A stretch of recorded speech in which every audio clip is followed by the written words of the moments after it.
Muhammadu Mustafa, that's the names my father gave me when I was born, each onto my birth certificate. To my family, I was Bodu Mustafa. In Half Die, they knew me as Bote. Soldier Town, they called me Yahi. At school, I was Mustafa Njai. At work, just Mustafa. In business, and everybody knows me for this now, it's TAF. To my dear wife Jatu, she called me Njai. My children, they call me Daddy. My grandkids, they call me Grandpa. But the name that I held deepest for came from my mother, Yabajan. And she called me Sumamodu Mustafa. Yes, I've been someone of many names, a man of many stories, shaped by journeys across the globe. For years, people told me, you must write a book. But I chose something even better. This documentary, a chance to walk you through the laughter, the struggles, the lessons, and the love that made me who I am today. To everyone who walked this path with me, I say a very big thank you. Words will never be enough. Now sit back, relax, and let's take this journey together. And welcome to Walk with TAF.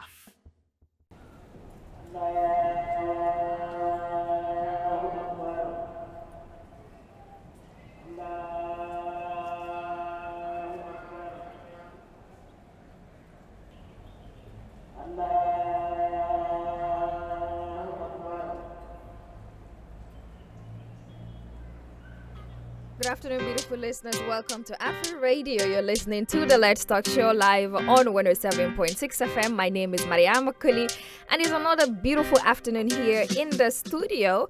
I hope you're all having a wonderful Friday and getting ready to have a wonderful weekend. Today on the mentorship program, I'm really excited and happy to have a very important guest with me in the studio, Mr. Mustafa Njai. Welcome on the Let's Talk Show, Mr. Mustafa Njai. Thank you so much. I know you're one of the busiest men in this country. Thank you for hosting me. Yeah. It's my pleasure and honor to be here. Thank you so Mustafa much. Njai, or simply TAF as he is known, is not your typical African retiree. He's on LinkedIn, Facebook, Instagram, Twitter, TikTok, and he even has his own YouTube channel. And he posts regularly across all these platforms. So let's walk with him to see how he became a real estate luminary, an influential leader, and a true success story of African entrepreneurialism.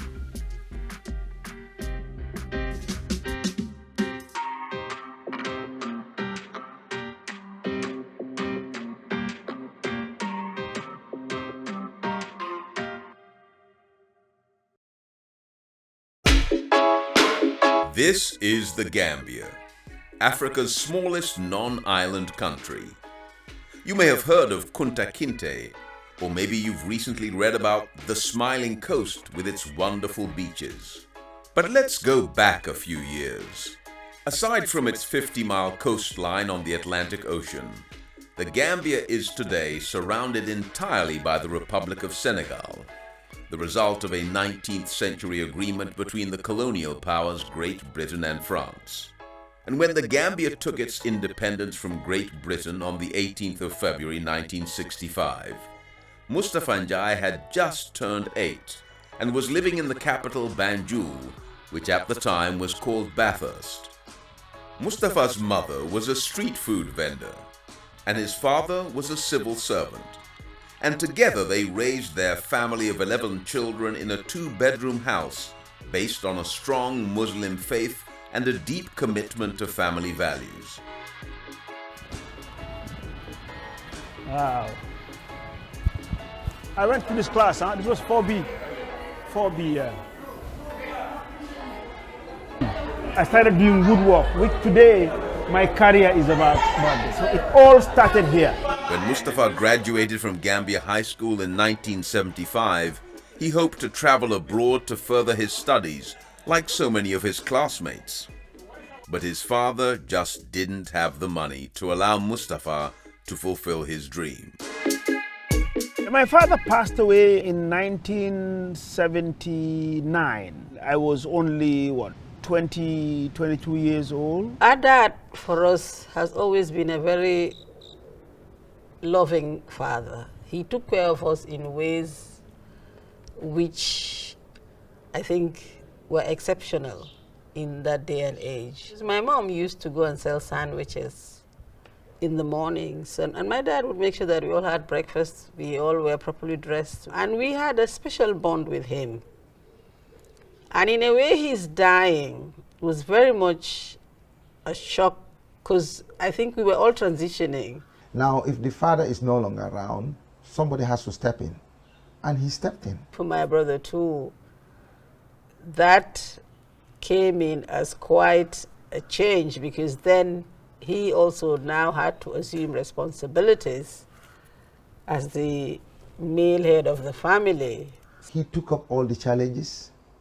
He was very strong, mentally, physically, and he had a direction. Amazing. So you started work at a very early age. At 18, and I have never, Wow. never stopped working till now. I'm trying to Obviously. stop, but it's difficult. He's retired, guys, but he's still working. I want to be like you when I grow up. Be, retire and still working. And so he decided to start his working career, first as a teacher at his alma mater, Gambia High School, where he taught carpentry. By the age of 20, TAF was working for a British construction company, Balfour Beatty. They were looking for a young, educated Gambian who will assist the engineers. I was doing surveying, I was a draftsman, I will draw things out, I would do supervision. It was good to find himself in that situation where he can develop himself, had the opportunity to be in a construction site as big as that. There we worked something like 12 hours a day.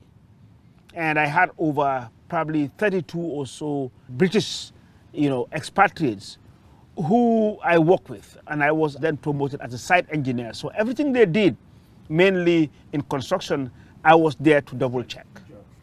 I was just telling him that, look, you need to make sure that everything is straight. Okay. And then clean the cement, huh? Okay. Yeah.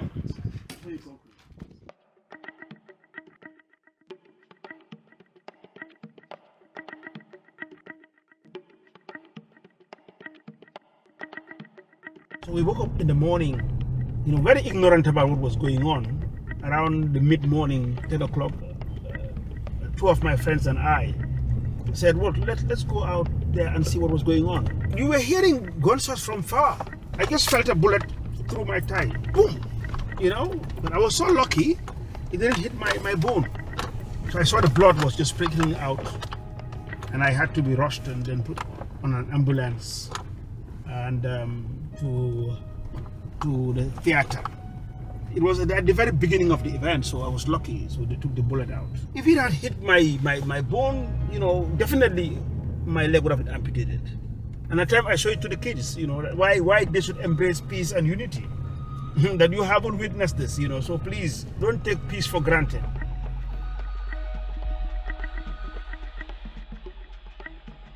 And by the time the 1980s rolled around, TAF was already establishing a name for himself in the construction industry.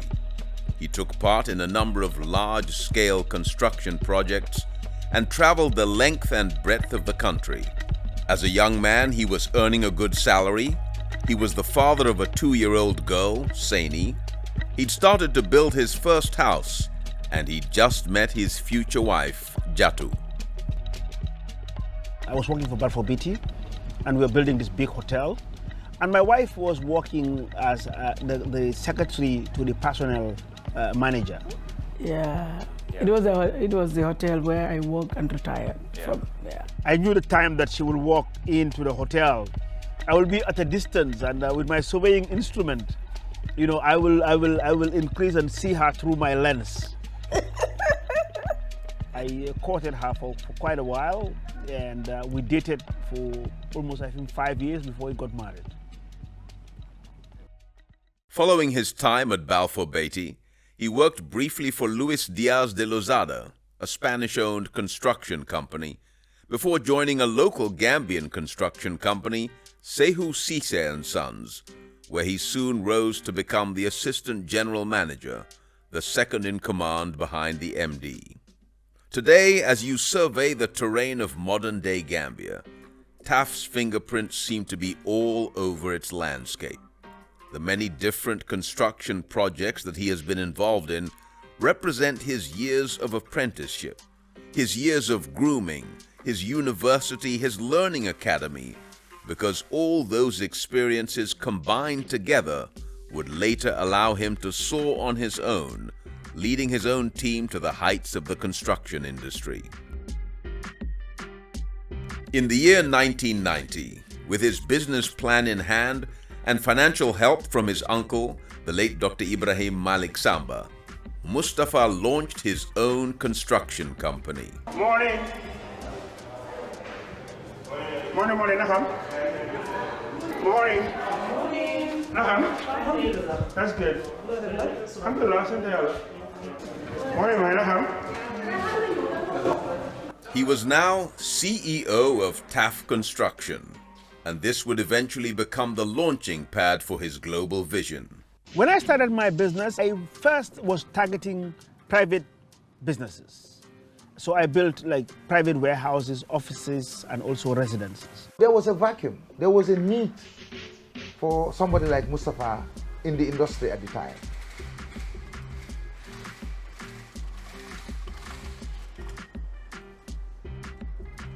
The first big client is what every entrepreneur dreams of. For TAF, it was Charbel El Haj, a Gambian of Lebanese origin who needed warehouses built for his family business. We knew each other, so when I started my business, I went to him looking for support and business and people that he knew, because he was quite influential. He was more or less the biggest businessman in the Gambia. So I approached him to develop our warehouses on Bond Road. It was a huge project because it was swampy. And he promised me that as long as you are serious, that you will deliver. I will talk to all my friends, and any job that I have, I will give it to you. My first big project with Mustafa. It was a success, and I think it was a success for both of us.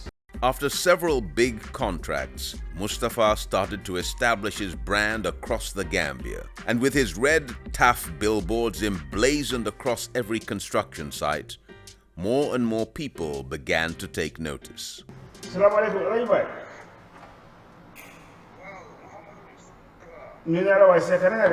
Hey, this guy, he was working for Sehu Sisa and Son.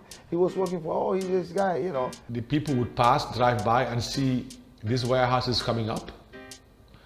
And it was being built by TAF Construction. So it was a good also visibility, good advertisement for Mustafa. We ended up being partners and became very close. And he's one of my very close brothers, more than business. The early stages, Mustafa was full of ideas and goals for his future, not only for his future, his family, for the country, and he regarded his for the whole continent. In 1991, he was selected for a 3-month international entrepreneur program in the United States. When I came back home after that program, I thought, wow, how can I now implement what I learned from the US? I saw the need to develop houses for Gambians, targeting Gambians who are living in the diaspora. And that is how I also started my building material business. In the tourism industry, we saw there was a vacuum. We had a hotel together. We went into Senegal together. We went into insurance together. And in 1992, after only 2 years of running his own business, Mustafa Njai, alias TAF, won the coveted Businessman of the Year title awarded by the Chamber of Commerce of the Gambia. President Sadauna Kairaba Jawara was there with his cabinet. All the diplomats were there. And I never expected it. It was only 2 years after I started my business. And my uncle was there, with the family. And I was just announced as the Businessman of the Year. My uncle shouted, out of joy. It almost shook the whole hall. So whilst everybody was congratulating me, he came to my office. He said he wanted to see me at 7 o'clock in the morning. And when my uncle said 7 o'clock in the morning, I needed to be there at 6:30. So I was there. He walked in and closed the door and told me, now you have a challenge. Now that you have been recognized at this age as the Businessman of the Year, you now need to maintain this. And I will never forget that in my life. And to my uncle, I owe everything. He was there for me. Mustafa had now become a household name in real estate development, and he started looking beyond the borders of the Gambia. Always believing in his capacity to grow and to take on more challenges, he co-founded the West African Network. His own category, his own generation, his own contemporaries in different fields within the sub-region, Senegal, Mali, Guinea, and they started having exchange programs. So I started being exposed, seeing things in other countries. When you meet and interact all the time, exchange ideas, it broadens your mind, and then that is the step towards going corporate. His company, TAF Construction, started taking on large public works projects. I competed to get government jobs. I remember I won the contract to build the Women's Bureau, which is in Banjul, during the Jawara regime. And that was one of my biggest jobs that I did. And this was around 1992, 1993. Then, on July the 22nd, 1994, a military coup overthrew the Jawara regime. The situation was peace in this country. While some hoped for a change for the better, it turned out to be the beginning of a dark period for the country.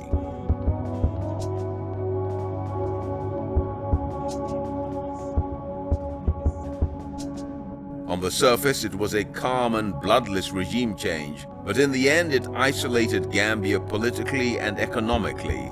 Some were scared that, the military are not the best that will govern. And again, unknown, they were young. So in general, especially for those of us in business, we were very, very worried. And because of the repressive nature of the new regime, many fled the country. It also became quite clear that this new government intended to remain in power for some time. I was scared to death. And I think almost every Gambian thought, wow, we are finished. But to my surprise, as far as business is concerned, less than a year later, they wanted to build some schools to prove that they can do better. And what they did was they looked at the Gambian contractors they thought had capacity and could deliver. And I was one of them. And then more jobs came in. I partnered with CSC, a Senegalese company, as a subcontractor. And more jobs came after. The startup TAF Construction had now become a known and trusted company in and out of the Gambia. The vision TAF had when he started was gradually becoming a reality. Developing estates, targeting the Gambian diaspora, merging with other ventures and investing in other African countries. All of that happening in the Gambia, but you still remain number one, you still remain the best and most trusted as well, which is key in business. What do you think really would make the customers trust you and your business if they want to purchase a property or a land with TAF Africa Global? Well, trust.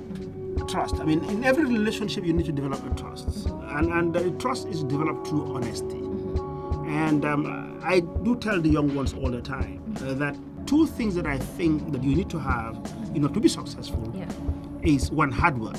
You must work hard. I mean, if you don't work hard, there's no way you can win. The second thing is honesty. So I try to be honest in every relationship that I have, in anything I am doing in life. Like, for example, I answer every phone call. I have a client who is disappointed about the quality of work one way or the other. I will pick up the call, I will go to site, I will be on my men to go and fix it. And I apologize. Not everything can go right. And when you go wrong, take responsibility, be accountable to it, and then solve the problem. In the mid-2000s, Mustafa's name became embroiled in a very public controversy when he was allocated land by the Ministry of Lands for a housing project involving international institutions. What happened then, really, the minister was accused of, taking bribe from me, plus some other government officials, which is untrue. It wasn't true at all. But I think it was something too big for the president at that time just to swallow. So he stopped it by firing the minister at the time, the permanent secretary, the top directors. without directly saying that I was the cause of it. I think it was a matter of just showing authority of who I am. Why should this project go on without coming through me? I had to consult both at the national and at the international level and engage the president and the government. These were mostly difficult times. And yes, at times we'd be worried. But you know, his way of looking into this is always, you can never give up. You have to keep on trying. It took some little bit of time, but it was solved, you know, understanding that, look, this project cannot be stopped because it's for the benefit of the country. Not only that, but also you are showing a good example by empowering your own national.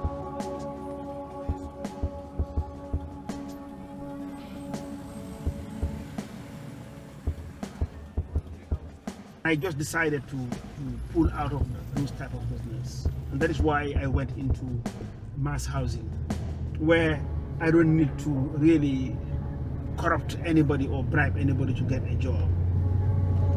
Actually, one of the things that one needs to do all the time is to be able to be independent. Find some little bit of independence where you can do things without government. I think generally in Africa, we see that corruption is endemic. People see it as a way of life. My opinion about it, that it needs to change, because corruption mainly is done, within government, because that's where the public funds are. And normally you see it around, politicians, and quite a number of politicians are there to enrich themselves. That's what we see. Not everybody, but quite a number of them are not that patriotic to work for the interests of the masses. It will be nice to see, a new breed of politicians and people in government who see the country first, who want to work for the country, who are committed in the country. I would love to see a new breed of leadership.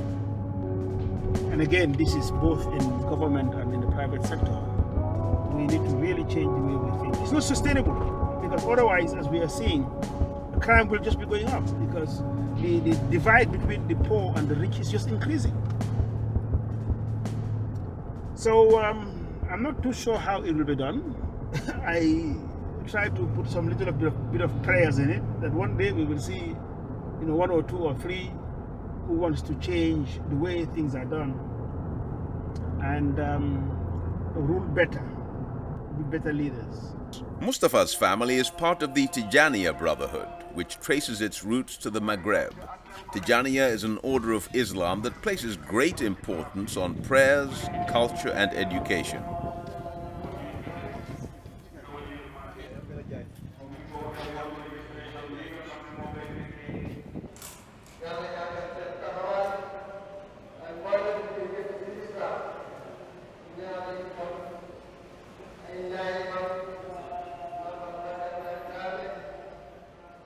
I don't take alcohol, I don't take pork.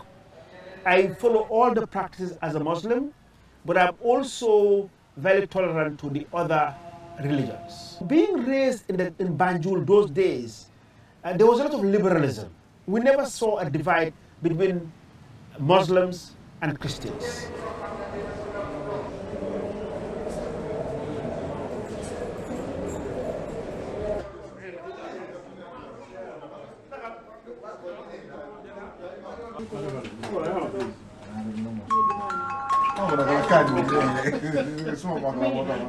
I don't want to blame her, but not blame the government.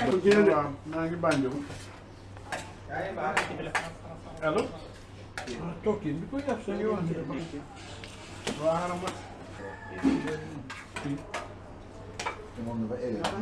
Yeah? You must have seen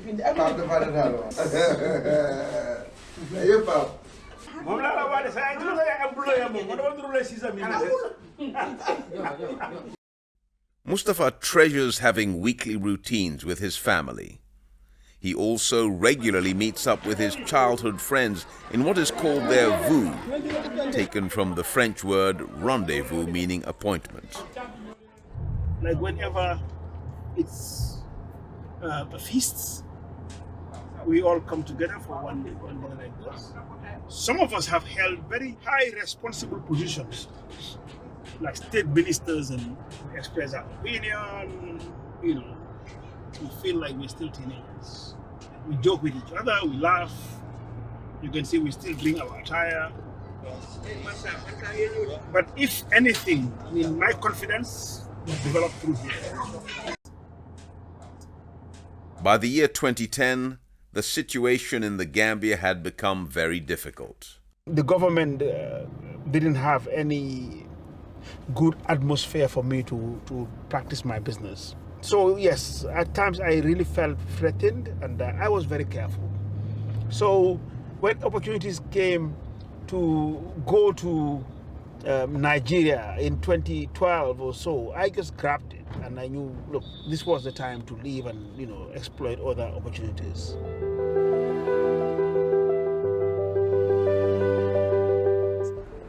Don't tell me something like this is not beautiful. My brother, my sister, the revolution is happening. It's time for a borderless Africa. It's time for each and every African out there to know that Africa belongs to Africans. Don't be scared in investing in another African country.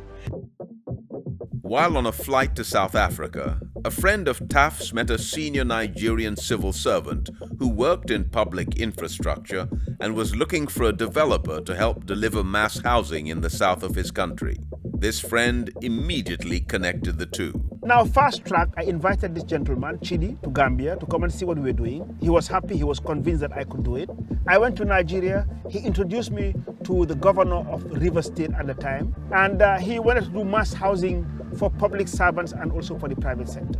They provided the land, and I raised the finance. I built everything from scratch, and the rest is history. Was this a convenient opportunity to go into temporary exile? Or was this an irresistible business opportunity? Mustafa had many reasons to leave the country. He decided to launch a new company, TAF, and set up an office in Port Harcourt, Nigeria. He wanted to move on very young. He has his business, he has a legacy, he has his family who work with him. If you know TAF, you know that he basically will take any risk. When the opportunity came up from Nigeria, he decided to knock on the door and go and see how he can expand and work in Nigeria and elsewhere. Nigeria was a big risk, and I guess a big risk that paid off too. Located in a 40-hectare land area, has led to the creation of a subsidiary company called TAF. A unique element of the TAF project is the almost exclusive use of African contractors to produce world-class results. But that's not all.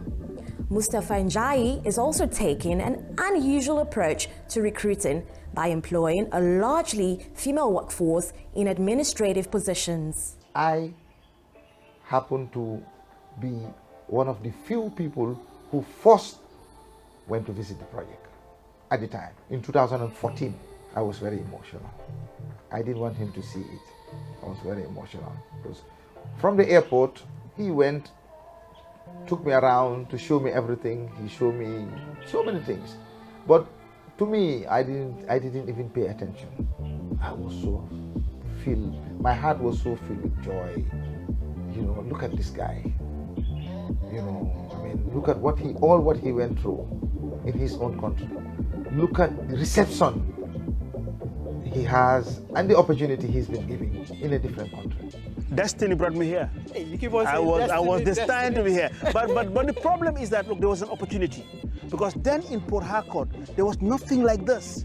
This is where the treasury of Nigeria is. This is where the wealth is. This is where the oil center is. And obviously they need decent accommodation. So I identified the need. There was a need for it. Then I took the risk. Everybody said, oh, it's too risky. Don't come here, you know, kidnapping, everything. But where there's no risk, there's no returns. If they can develop a place like Dubai, where everybody goes into, why can I not do it? Building skyscrapers. Again, the other good example is Rwanda. If Rwanda, who went into a war in 1994, you know, can turn around that country to be like the paradise today of Africa, where everybody thinks that they're doing well. Why can't I do it?